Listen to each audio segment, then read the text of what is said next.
Estaremos en Isaías capítulo 9. Quiero dar las gracias a los que están también conectados por internet, por Zoom. Tenemos algunos ahí y les quiero dar a ellos también la bienvenida. Isaías capítulo 9, versículo 6. La palabra de Dios dice: porque un niño nos es nacido, hijo nos es dado, y el principado sobre su hombro, y se llamará su nombre admirable, consejero, Dios fuerte, Padre eterno, príncipe de paz. Oremos. Padre celestial, gracias te damos por las profecías en el Antiguo Testamento que hablan de tu Hijo.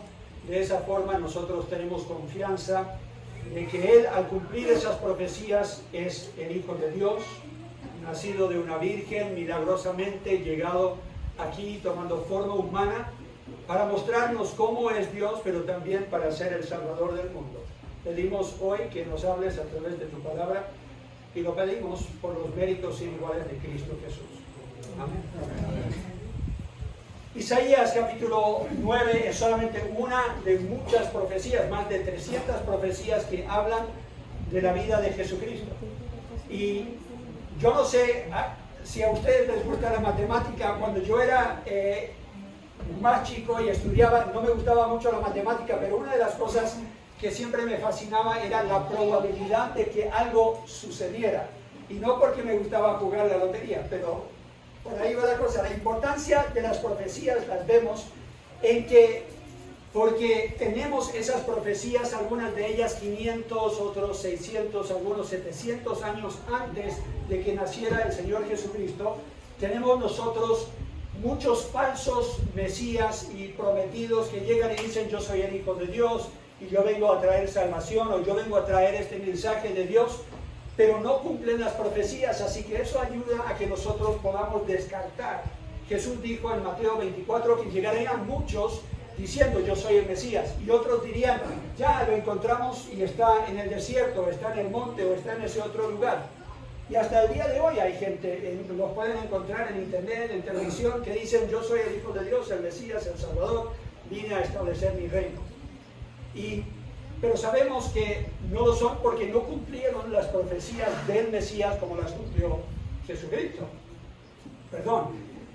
Yo conozco de algunos que nacieron judíos de la nación de Israel, se criaron en el judaísmo, practicaban su religión y llegaron a conocer de Cristo y se convencieron de que Cristo es el Mesías por haber estudiado las profecías del Antiguo Testamento que Él cumplió. Así que eso nos protege de los falsos mesías, pero también es imposible que se cumplan las profecías en un solo hombre, a menos que sea algo programado por Dios. Por ejemplo, ¿cómo podría Jesús controlar el lugar de su nacimiento?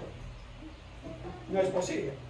Donde Él viviera de niño, que lo llevaran a Egipto y lo sacaran de Egipto. Esos son solamente algunos ejemplos de profecías cientos de años antes de que eso sucediera, que fueron dichos acerca de Él. Jesús cumplió más de 300 profecías y la probabilidad de que Él cumpliese solamente 8 de esas profecías es un número bastante grande.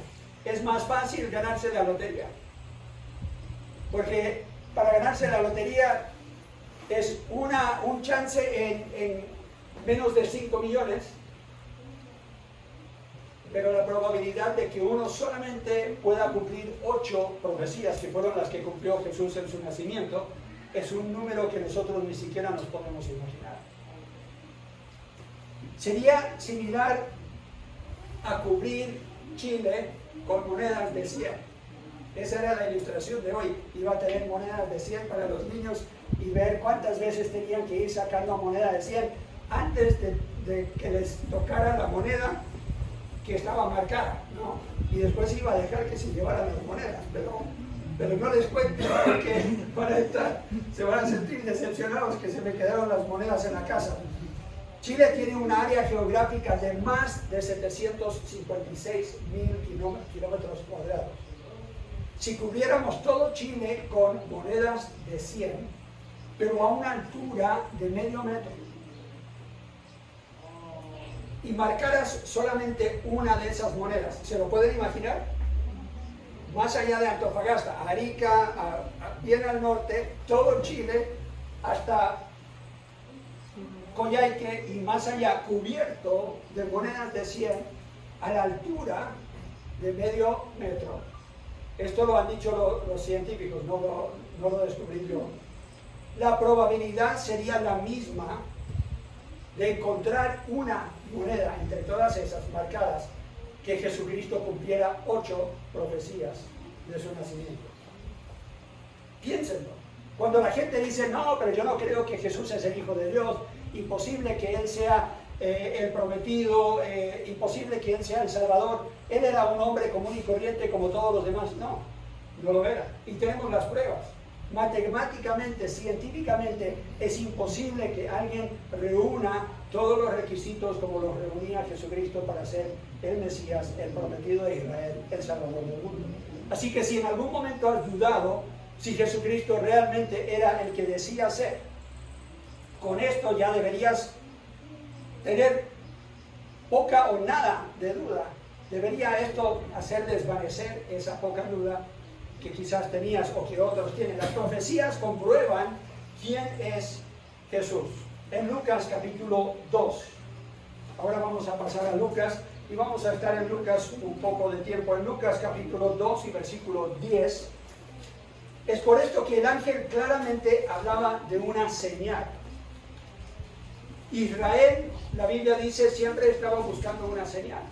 ¿Y por qué lo estaban buscando? Porque Dios en el Antiguo Testamento les dio más de 300 señales y dijo, cuando vendrá el Mesías, el Salvador, el que los va a rescatar a ustedes, Él cumplirá estas señales. Entonces ellos ya se habían memorizado estos pasajes de la Biblia y estaban buscando a alguien que los cumpliese. Pero Jesús llegó y no lo reconocieron porque Él llegó de una forma que ellos no esperaban. Ellos pensaban que iba a llegar Jesús como un rey conquistador. Y la Biblia dice, a futuro llegará así. Tenemos esas profecías que todavía no se han cumplido. Entonces ellos mezclaban las profecías y pensaban que en su primera venida Jesús iba a llegar como un conquistador. Pero Jesús nació ¿dónde? En un pesebre, de una familia humilde, de una madre que probablemente tenía poca educación porque en ese tiempo no educaban a las mujeres. Sabía de las escrituras, sabía de las promesas del Mesías porque en eso sí las educaban. Y se imaginan el privilegio que ella sintió al ser elegida por Dios, por gracia, dice la Biblia. No porque ella tenía mérito, pero fue virgen y fue elegida por Dios para ser la madre del Mesías. Y José, siendo obediente, se casó con ella y no la conoció físicamente, dice la Biblia, hasta que le naciera el Hijo de Dios, el Salvador del mundo, Jesucristo, engendrado milagrosamente por el Espíritu Santo.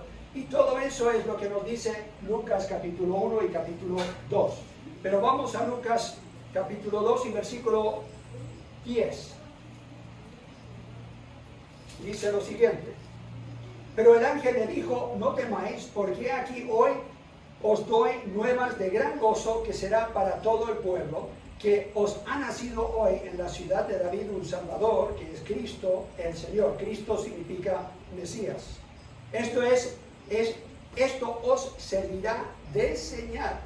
Hallaréis al niño envuelto en pañales, acostado en un pesebre. Aquí el ángel le está hablando a los pastores que estaban en el campo. Llegan los ángeles.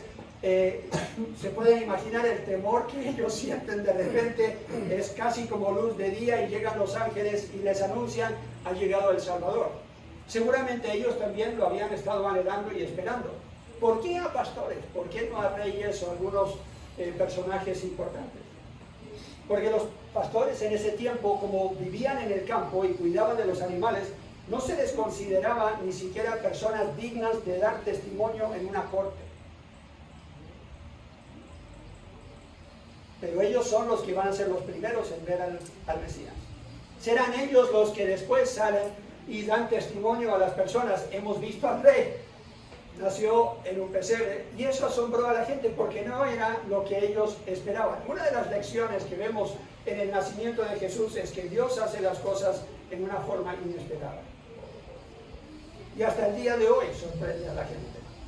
no es lo que esperaban.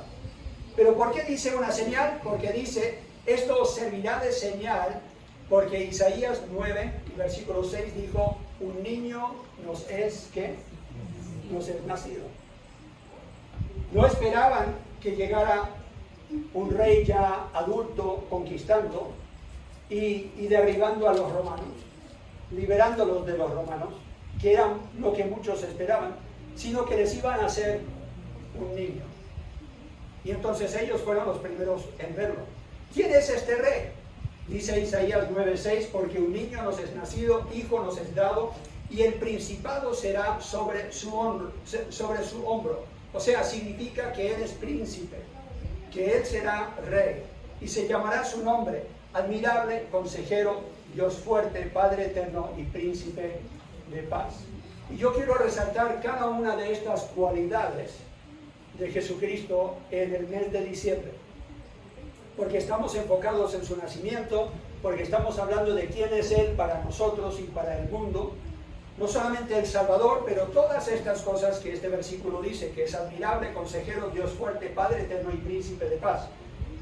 ¿Qué nos dice eso del Señor Jesús? ¿Y qué tiene que ver con nosotros? Eso es lo que vamos a estudiar en los domingos que vienen.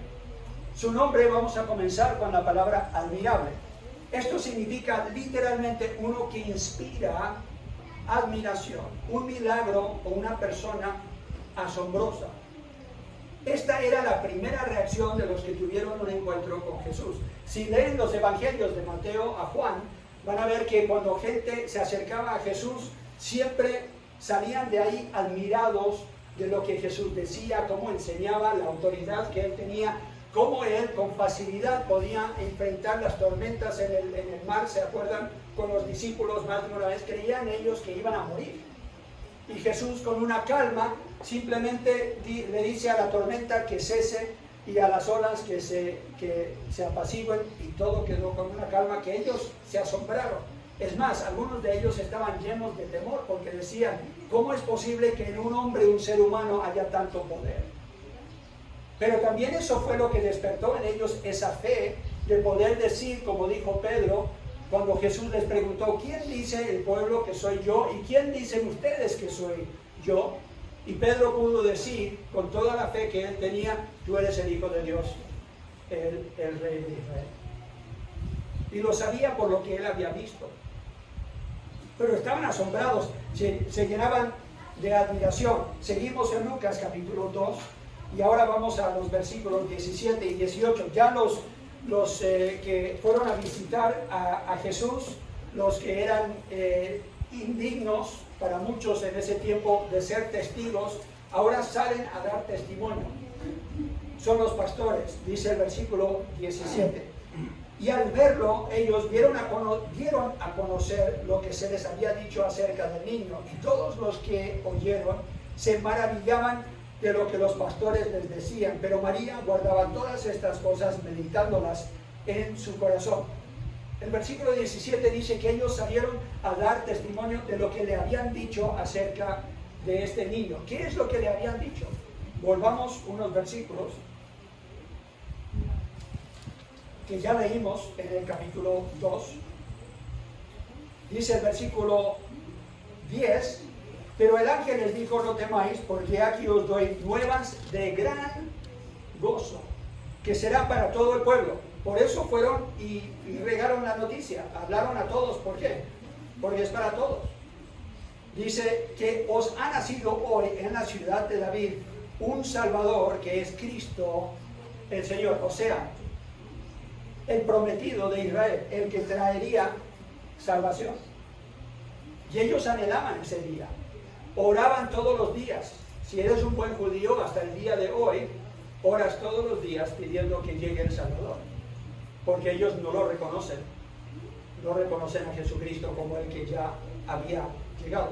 Los pastores, después dice el versículo 20, seguimos leyendo, damos la vuelta a la hoja, o por lo menos en mi Biblia, dice, y al verlo dieron a conocer lo que se les había dicho acerca del niño, versículo 17, y el 18 dice, y todos los que oyeron se maravillaban de lo que los pastores les decían. Pero María guardaba todas estas cosas, meditándolas en su corazón, y volvieron los pastores glorificando y alabando a Dios por todas las cosas que habían oído y visto, como se les había dicho. ¿Se pueden imaginar? Yo creo que nunca más fueron iguales ellos. Eran unos pobres pastores, pero de repente ahora todos quieren oír y escuchar. Yo creo que cuántas veces le contaron a los nietos la historia de que se les apareció los ángeles, ¿no?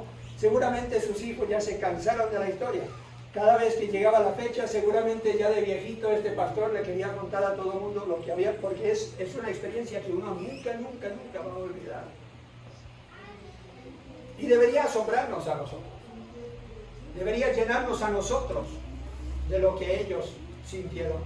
Deberíamos experimentarlo como ellos lo experimentaron. Asombro también en su presentación. En Lucas capítulo 2, seguimos leyendo, versículos 25 en adelante, dice: y aquí había en Jerusalén un hombre llamado Simeón, y este hombre justo y piadoso esperaba la consolación de Israel. O sea, estaba anhelando que llegara el Mesías, el Salvador.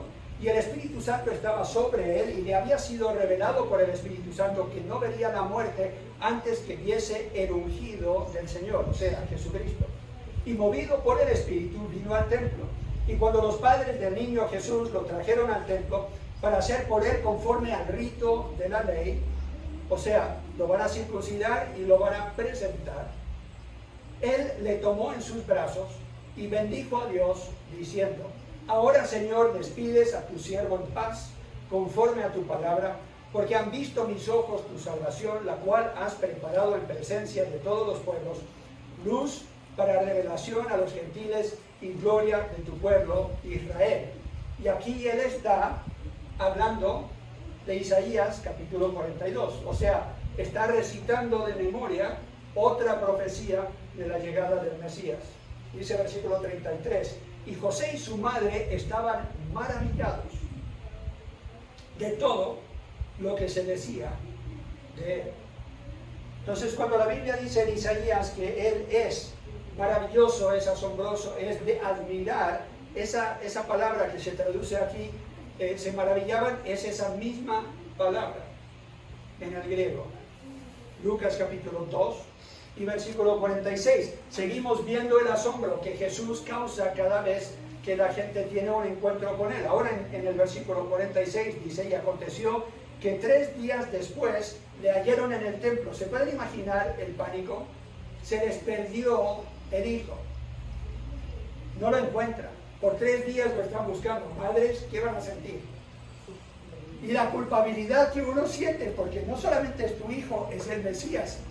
¿Qué le vas a decir a Dios? Se me perdió el Salvador. ¿No vas a sentir una carga, una responsabilidad increíble? Y ellos casi en pánico. ¿Cómo sabemos? Bueno, porque lo leemos como ella responde. 3 días después lo hallaron en el templo, sentado en medio de los doctores de la ley, oyéndoles y preguntándoles. Y todos los que le oían se maravillaban, otra vez esa palabra, de su inteligencia y de sus respuestas. O sea, Jesús está dando respuestas. No solamente está haciendo preguntas, sino que Él les está dando respuestas.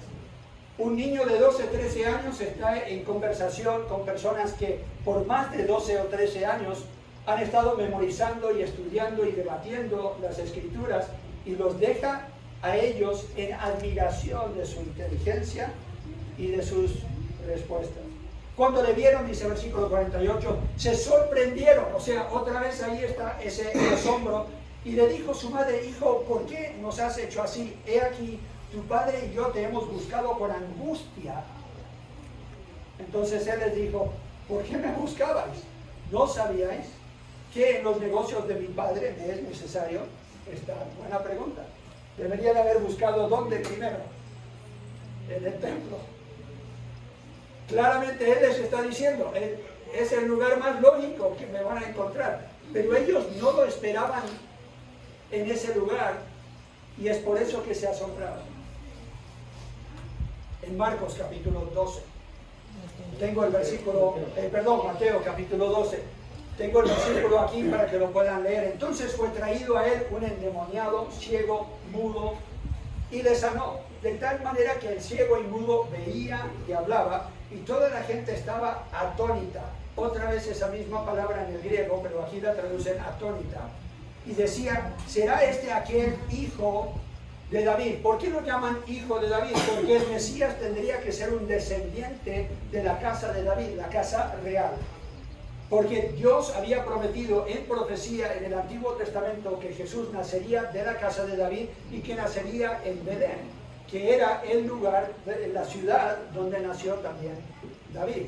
Así que sería de su descendencia, sería de su casa, sería de esa ciudad, y todo eso lo cumplió el Señor Jesús. Pero Jesús no era de esa zona, dirían algunos, era de Nazaret. Bueno, su familia era del norte. Entonces, ¿cómo fue posible que llegaran del norte a que naciera bien en el sur, a días y días de caminata? Es porque se hizo un censo. Y uno diría, bueno, qué suerte, que es algo que simplemente sucedió. No, tenemos que entender que Dios en su soberanía está orquestando eventos para que se cumpla lo que su palabra dice. Y hay gente hoy día que está angustiada, que está diciendo es que yo no sé qué va a suceder, y mira la economía, y mira los problemas del mundo, y yo creo que muy pronto se acaba el mundo, y están angustiados, y algunos vecinos me han hablado justo del caso, y nos ven a nosotros súper tranquilos. ¿Se acuerdan cuando los mayas decían que se iba a acabar el mundo? Y ellos estaban guardando agua y comida y todo, y yo les dije, bueno, si se va a acabar el mundo, malgastaron el dinero, porque ustedes también se van a ir. Y no, y ellos angustiados, y él vino y me habló y me dijo, y ustedes, yo los veo súper tranquilos, ¿qué están haciendo? Y yo dije, no estoy preparando nada. Y él dijo, ¿cómo así?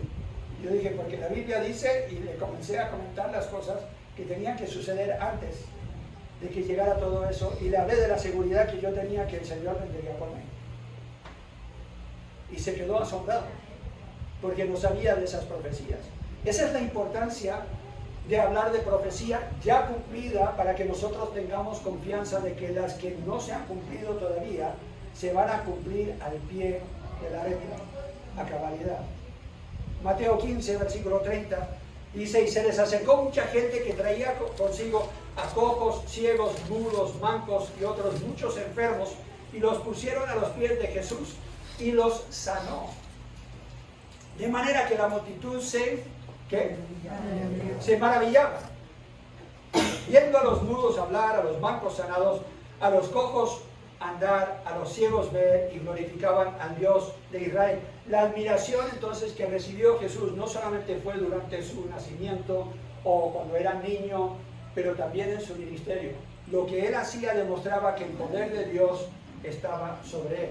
Pero ¿qué pasa con nosotros hoy? Como que hemos perdido el asombro, como que hay poca admiración por Dios.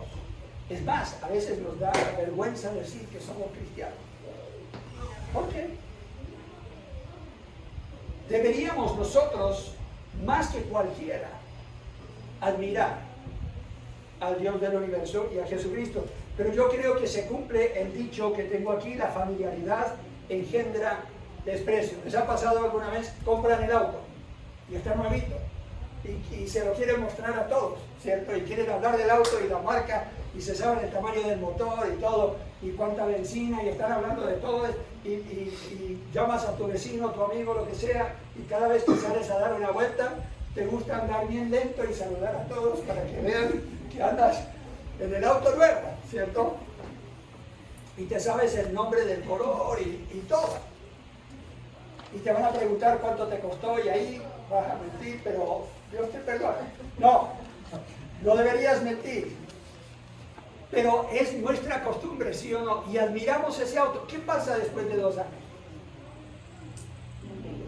Comienza, no, nadie va a comer en este auto. ¿Cierto? ¿Les ha pasado? Y ahí, por si acaso, si hay una basurita, ahí hay un tarrito de basura, y ahí también lo tengo bien preparado con una bolsita para que le echen la basura y todo, ¿cierto? Después de unos años, uno comienza a ver las fallas. Y de repente uno dice, me lo voy a cambiar. ¿Por qué? Porque viste otro que te gusta más. Puede ser hasta el mismo auto, puede ser de la misma compañía, puede ser un modelo simplemente más nuevo. ¿Por qué? Porque ya hay un desencanto con algo que ves todos los días. Y se acuerdan el primer amor, cuando primero se enamoraron de Cristo, cuando fueron salvos y tenían ese gozo y esa felicidad y le querían contar a todo el mundo y querían ir bien lento para decirles, mira quién va conmigo, va Cristo. Y Él ahora ha transformado mi vida, y uno feliz con eso, y de repente, ya con el tiempo, uno se va acostumbrando que tiene el Espíritu Santo. Se va acostumbrando que Cristo anda con uno, por su Espíritu. Y de repente llega el día en que vamos muy ocupados, atrasados, y ni siquiera le hablamos. Nos olvidamos. Lo dejamos de lado. Llega el fin del día y no hemos orado, ni siquiera hemos dado gracias por la comida. ¿Les ha pasado? Yo soy pastor y me ha pasado. Llega un punto en que uno no es tanto que se les encanta, sino que se va acostumbrando a tenerlo en tu vida.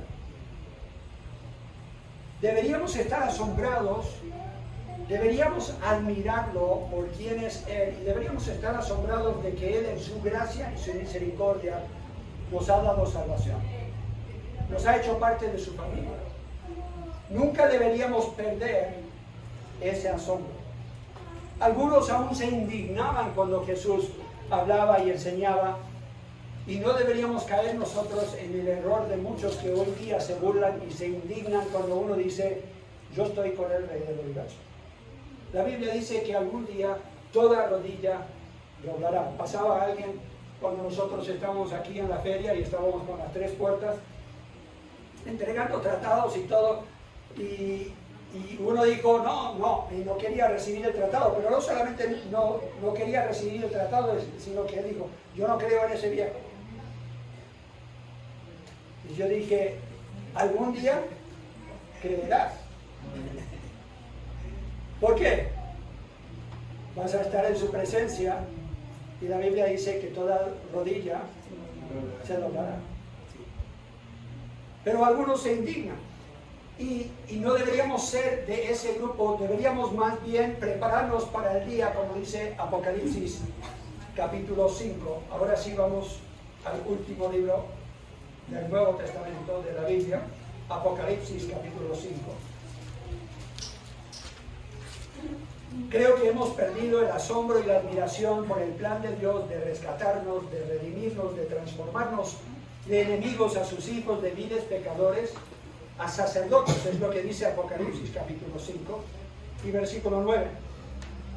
Ya en la presencia de Dios es una visión que tiene Juan, el apóstol, de lo que sucederá a futuro, y seguramente estaremos nosotros en este lugar, los que hemos conocido a Cristo, hemos aceptado su salvación, dice versículo 9, y cantaban un nuevo cántico, diciendo, digno eres de tomar el libro y de abrir sus sellos, porque tú fuiste inmolado y con tu sangre nos has redimido para Dios de todo linaje, lengua y pueblo y nación, y nos has hecho para nuestro Dios reyes y sacerdotes, y reinaremos ¿dónde? Sobre la tierra. O sea, Cristo tendrá su reinado de 1000 años sobre la tierra. Será un reinado literal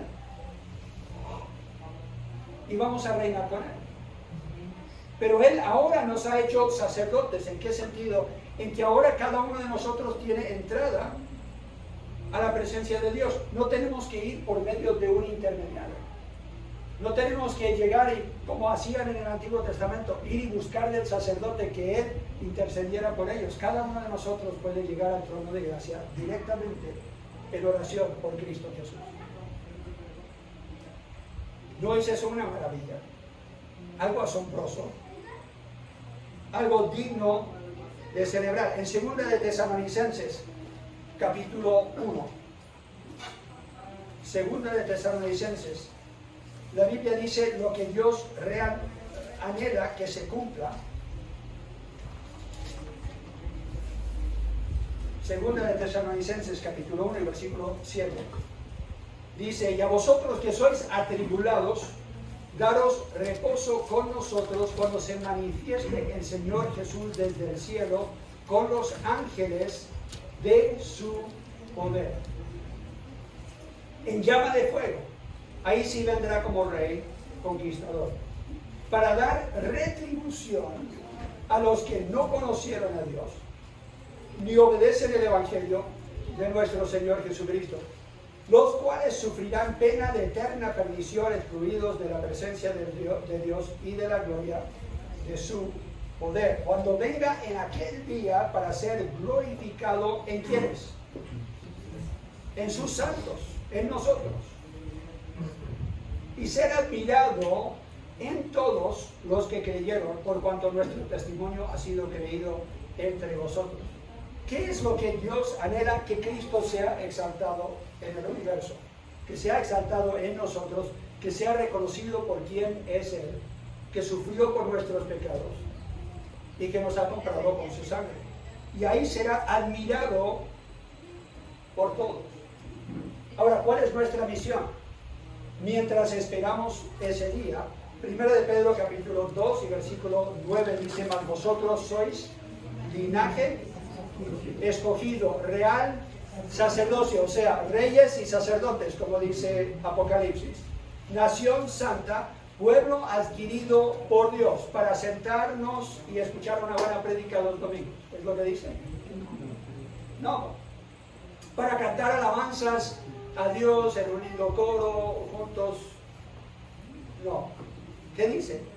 Para que anunciéis las virtudes de aquel que os llamó de las tinieblas a su luz admirable. Cuando nosotros realmente admiramos lo que Dios ha hecho por nosotros y admiramos quién es Jesús, será fácil para nosotros hablar de Él, de sus virtudes. Anunciaremos las virtudes de Jesucristo y esa es nuestra misión, porque Él es digno de admiración ante todo el mundo. Oremos. Ahí con tus ojos cerrados, tu cabeza inclinada, te he mostrado en la Biblia lo que la profecía dice, que vendrá algún día en que estarás en la presencia de Dios y quizás no estás preparado. Quizás no estás preparado. La Biblia dice que Cristo murió por tus pecados, derramó su sangre en la cruz por ti. No puedes por tus buenas obras ganarte la salvación. Es un regalo de Dios. Porque si fuera por tus obras, de más murió Cristo. Hoy podría ser el día en que tú tengas esa seguridad de tu salvación cuando venga Cristo. Y ya no vendrá para retribuir contra ti por no haber creído el Evangelio, sino que serás uno de esos que lo admira y se goza en su venida. Hay alguien aquí que diría: no estoy muy seguro si estoy preparado para su venida. Nadie está mirando, solo con alzar la mano yo oraré por ti. No te voy a llamar al frente, no te voy a hacer pasar vergüenza, pero quiero orar por ti. Si no tienes esa seguridad de tu relación con Dios, nadie está mirando, alza la mano nomás, voy a orar por ti. ¿Hay alguien? Muy bien, ¿alguien más? Ok.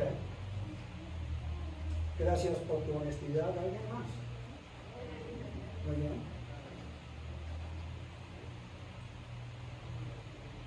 ¿Habrá alguien más?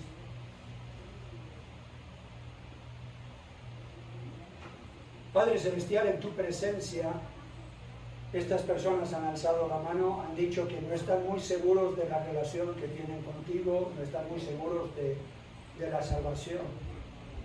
Yo pido que llenes sus corazones de un deseo de hablar con uno de nosotros, que le podamos mostrar de la palabra tuya, cómo ellos pueden tener esa seguridad, cómo pueden ser salvos, cómo pueden ellos en ese día que venga tu Hijo Jesucristo, puedan admirarlo y con gozo recibirlo y no con temor. Pido, Señor, que les tengas misericordia y que los llenes de fe. Y para los que estamos en este lugar, que ya tenemos esa seguridad de nuestra salvación, yo pido, Señor, que nos ayudes a ser los testigos que debemos ser, de admirar tus cualidades ante otros que no te conocen, para que estén convencidos que eres el Salvador del mundo que nació tantos años atrás en un pesebre. Lo pedimos en Cristo Jesús.